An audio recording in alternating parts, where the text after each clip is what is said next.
as soon as I get the first sniff of fall, the thrillers are getting pulled out. I don't like the rules. And it's August, it's folklore season, which means it's thriller season. Riley Sager, one of my favorite thriller writers, released a new book this July. So I thought, how perfect is it to do a video reading 3 thriller books? Let's get reading.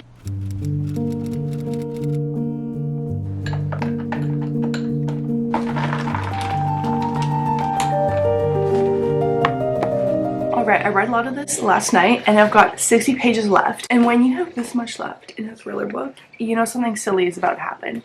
This is the break it or make it of a thriller book, the last 50 or so pages. I'm so interested to see what's gonna happen because I feel like with Riley Sager, he leads you on, as most thrillers, like they lead you on to one route, but it's like always not the way it's gonna work out. So I honestly can't even think of who the culprit was.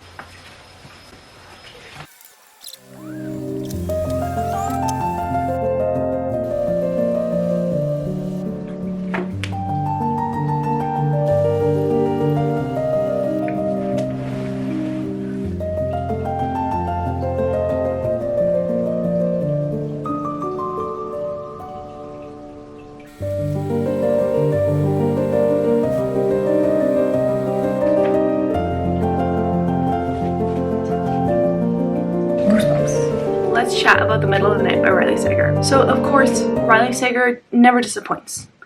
This book was really good.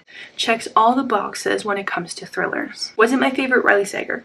No. As of right now, House Across the Lake is still #1 for me, and #2 is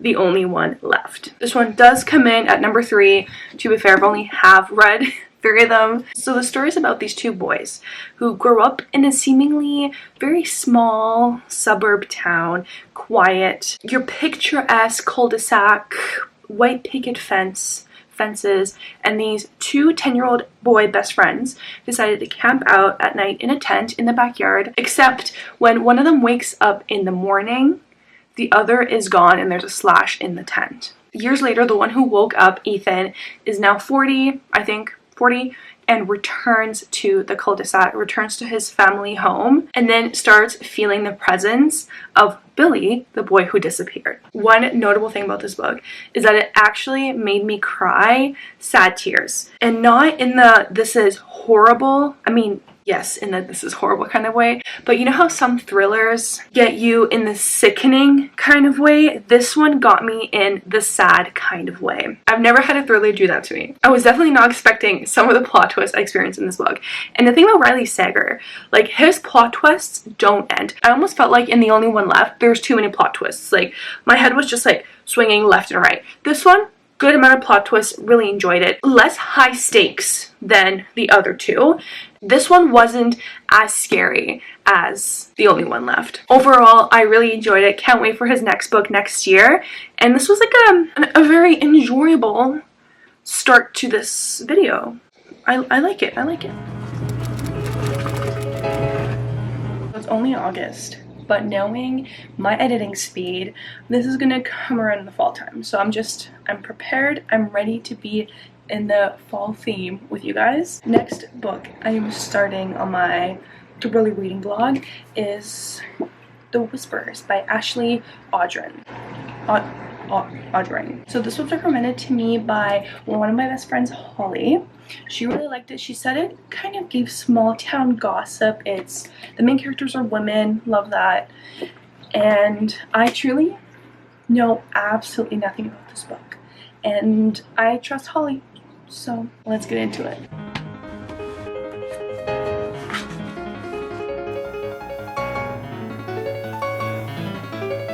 So I'm currently 100 pages into The Whispers, and here are my thoughts. This book is sickening.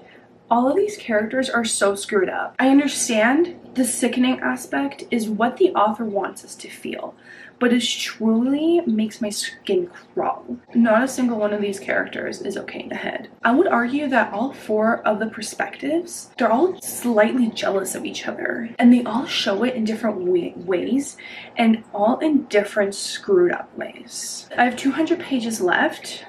I leave for tennis in about an hour and a half, so my fingers are crossed I can get through another 100 pages. I will say this book has a really similar vibe to None of This Is True by Lisa Jewell, and I did really enjoy that book, but this one definitely sickening in some way.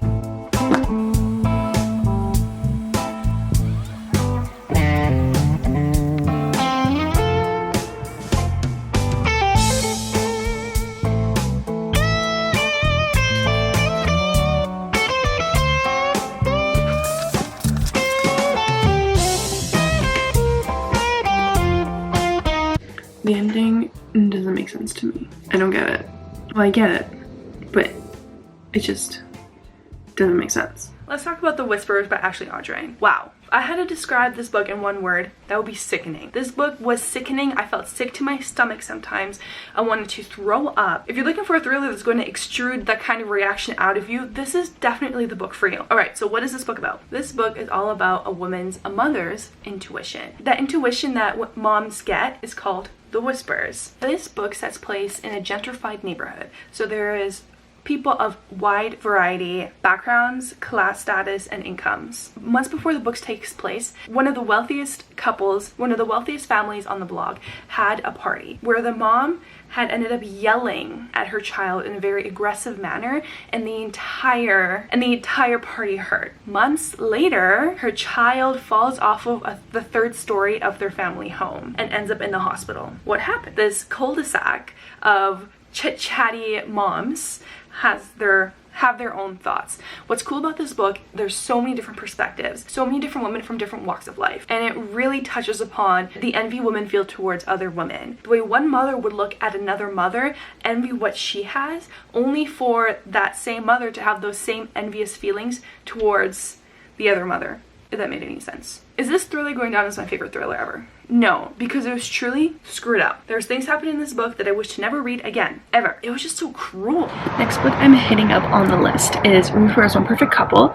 So I was very fortunate to have this sent to me as an ARC from Shyman and Schusters. The only thing I know about this one is that there's an island involved. I feel like I should know more going into this, but Ruth Ware is a really big thriller writer, so I have high hopes and I'm so excited to get into this. All of my plans got canceled for today. Now I have the delusional thought that I can read this entire book today. 141. It'll take me it'll take me 6 hours, I think. I think if I sit and don't move, I can get this done. That'd be crazy. I would be so proud of myself if I read this entire book today.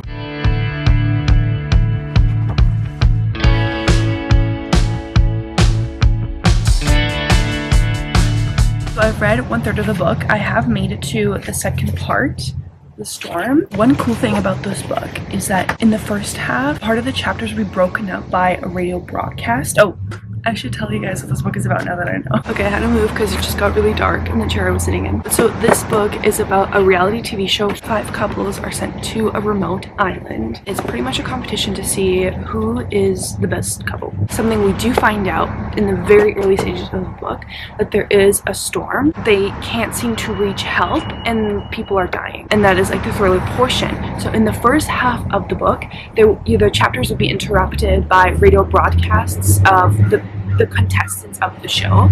In the second half, the chapters are broken up by a diary entry from one of the contestants. I'm a sucker for reality TV shows. Like, the one thing about me is I love a good reality TV show. So I do like the way they're doing their reality TV show trope in this book. I've read a few reality TV show books, and this is by far the best one so far. I'm hoping to, by the end of the day, at least get to the third part of this book. I'm on my lunch break at work. I got myself a matcha latte from the Colombian. This is one of my favorite coffee places here in Edmonton. This is so good. I did not expect the matcha to taste this good. I'm on the last 50 pages of One Perfect Couple, and this is so good. I'm genuinely having the time of my life right now. I only want to think about this book. So I'm taking my lunch break to finish it so I could focus on my work. This is getting kind of crazy, I'm not gonna lie.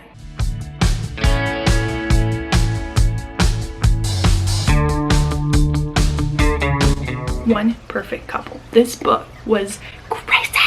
This book was so good.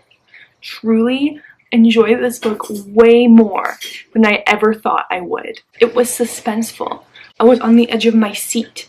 I couldn't think clearly without knowing what's going to happen next. Truly a work of art, and I hope that all other thriller lovers are going to read this book because it is truly a phenomenal thriller. To sum this book up, it's Love Island turns Survivor. A bunch of couples go to film a show, kind of like Love Island-esque, in the sense that it's about romance and couples, and then it becomes Survivor because a storm hits. One person ends up being a murderer. Interesting thing about this book is that the entire time you know who the murderer is, and you probably know the motive. So you're pretty much just rooting for these characters trying to survive. And that is the scary part. Boy, was this good. One of the things I mentioned earlier in this video that I really enjoyed is that in the first third of this book, the chapters are broken up by a radio signal. And in the second part of this book, the chapters are broken up by a journal entry. And I love the way all this ties up in the end, because you're kind of getting this like weird contrast between journal entries and the story, and you're not really sure who to believe, like who has the right path, because they're kind of telling a different story. So truly, I have no words. I have no words. In the first third of the book, I honestly wasn't sure if I was going to like it, but just trust me, get past the first third. Ruth Ware really sets the story up. Like, quite a bit has to happen before it gets crazy. And in that second part of the book and in the third part of the book, it's just insane. The plot twists weren't as jaw-dropping as other thrillers I've read, but hit. I can't lie, they hit. And I highly recommend this book. And honestly, in a way, this was a beautiful story about sisterhood. I do want to thank Simon & Schuster for sending me this book, because if it wasn't for them, I probably would have never read this phenomenal, amazing thriller. And now I want to read all of Ruth Ware's thrillers, because this was my first one. I know she has a few famous ones out there that I've just never read, and maybe this means I should. I hope you guys enjoyed this video of me reading these thrillers. I know I did. I found some really good ones here. Please comment a thriller recommendation, because I'm on a roll right now. Let's gather a list. Let's gather a list of thrillers for the people. See you guys next time.